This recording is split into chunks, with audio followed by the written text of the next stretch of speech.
Hello বন্ধুরা, আশা করি সকলে ভালো আছেন। ম্যাগির মধ্যে টমেটো পেস্ট দিয়ে দেখুন, অসম্ভব টেস্টি একটা রেসিপি তৈরি হয়ে যাবে।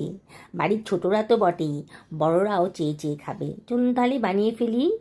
আমি এখানে 4টে মাঝারি সাইজের টমেটো নিয়ে নিয়েছি। আগে থেকে ধুয়ে পরিষ্কার করে নিয়েছি টমেটোগুলোকে। এবার টমেটোগুলোকে আমি রাফলি কেটে নিচ্ছি। ম্যাগি তো কম বেশি সকলেই খুব পছন্দ করেন, বিশেষ করে বাড়ির বাচ্চারা। এইভাবে বানিয়ে যদি দেন না, তাহলে দেখবেন টিফিন বক্স পুরো ফাঁকা হয়ে গেছে যখন আপনি টিফিন বক্সে দেবেন। টমেটোগুলোকে কেটে একটা মিক্সার গ্রাইন্ডারের ভেতর দিয়ে দিলাম। জল ছাড়াই এটাকে একটা পেস্ট বানিয়ে নিলাম, সরিয়ে রাখছি। আমি একখানা মাঝারি সাইজের ক্যাপসিকাম নিয়ে নিয়েছি, আগে থেকে ধুয়ে পরিষ্কার করে নিয়েছি। ক্যাপসিকামটাকেও আমি খুব ঝিরিঝিরি পাতলা পাতলা করে কেটে নিচ্ছি।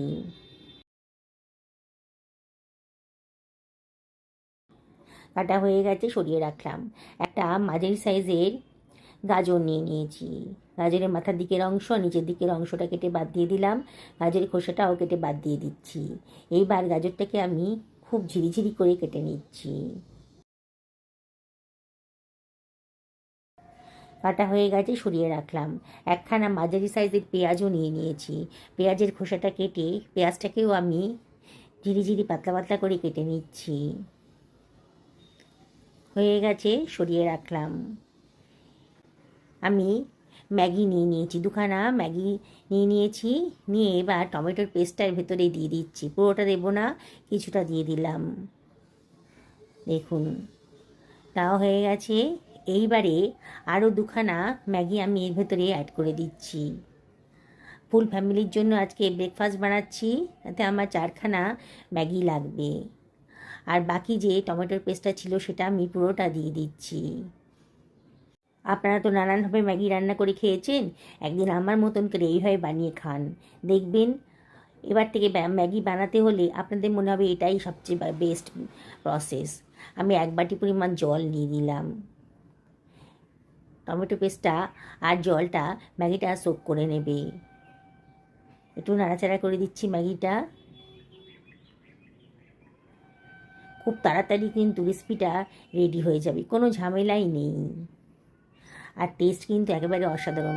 আমার মনে হলো আর একটু জলের প্রয়োজন আছে, তাহলে আরও 1/2 বাটি পরিমাণ জল আমি দিয়ে দিলাম।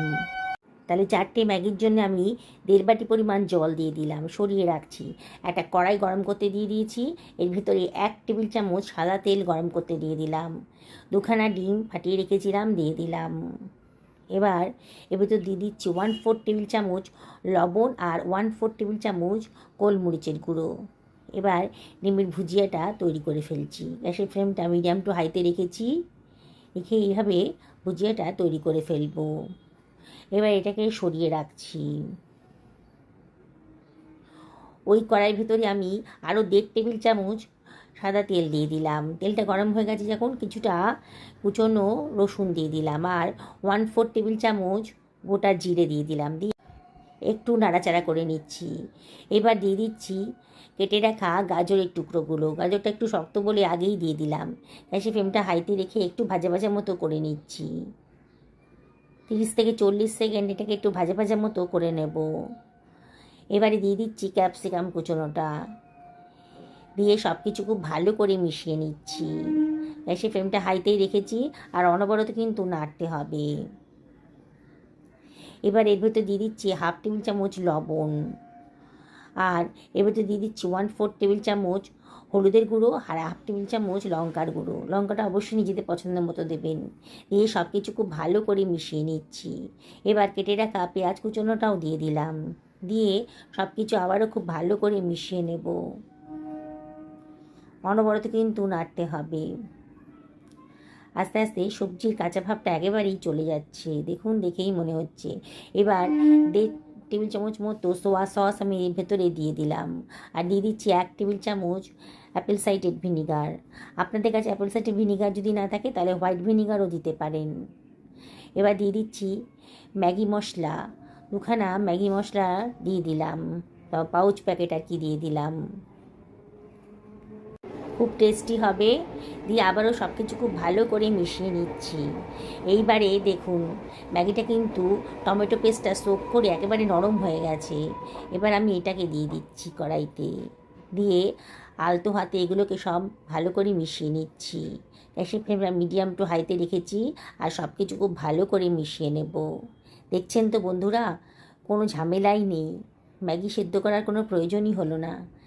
এইভাবে রান্না করবেন, খুব অল্প সময়ে দারুণ স্বাদের আপনি রেসিপি তৈরি করে ফেলতে পারবেন। হাফ টেবিল চামচ মতো বিট লবণও এর ভেতরে দিয়ে দিলাম, দারুণ সুন্দর একটা টেস্ট আসবে।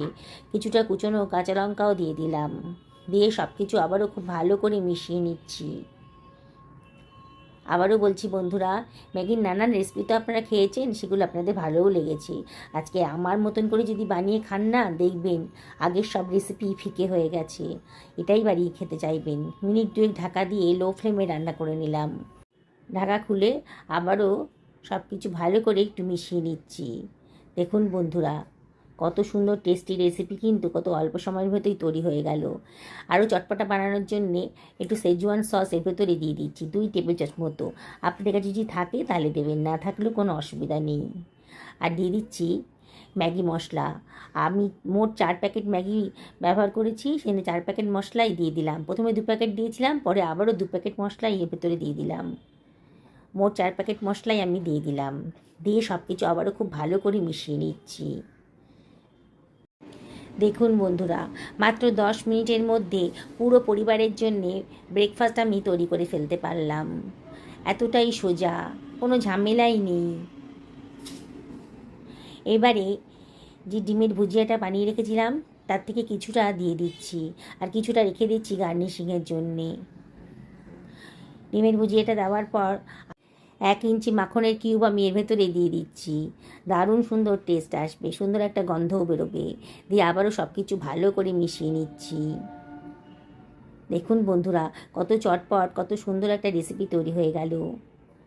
যখন হালকা ফুলকা খিদে পাবে না, বিকেলবেলাও আপনার এই রেসিপিটা বানিয়ে দিতে পারেন। বাচ্চাদের টিফিন বক্সে যদি এইটা দেন, তাহলে দেখবেন টিফিন বক্স ফাঁকা করে এসেছে, কোনো সমস্যাই নেই। দেখতেও কত সুন্দর লাগছে। আমি একটা সার্ভিং প্লেটে এটাকে সার্ভ করে দিচ্ছি। দেখুন বন্ধুরা, নানান ধরনের ম্যাগি রেসিপি তো খেয়েছেন, আজকে আমার মতন করে এইভাবে টমেটো দিয়ে ম্যাগিটা বানিয়ে ফেলুন। ডিমের ভুজিয়াটা ওপর থেকে দিয়ে দিলাম, আর দিয়ে দিচ্ছি খানিকটা ধনেপাতা কুচি। কত সুন্দর দেখতে লাগছে, দেখেই কিন্তু লোভ লেগে যাবে, খেতে ইচ্ছা করবে। তাই আর দেরি করবেন না, একদিন বাড়িতে বানিয়ে ফেলুন, পরিবারের সকলকে খাওয়ান, নিজেও খান। দেখবেন সকলে দারুণ খুশি হয়ে যাবে। বাড়ির ছোট থেকে বড় সবাই কিন্তু খুব মজা করে খাবে। তাহলে এই পর্যন্ত থাক, আবার দেখা হবে অন্য কোনো রেসিপিতে। সুস্থ থাকুন, ভালো থাকুন, এই কামনা করে ভিডিওটা এখানে শেষ করলাম। নমস্কার নেবেন।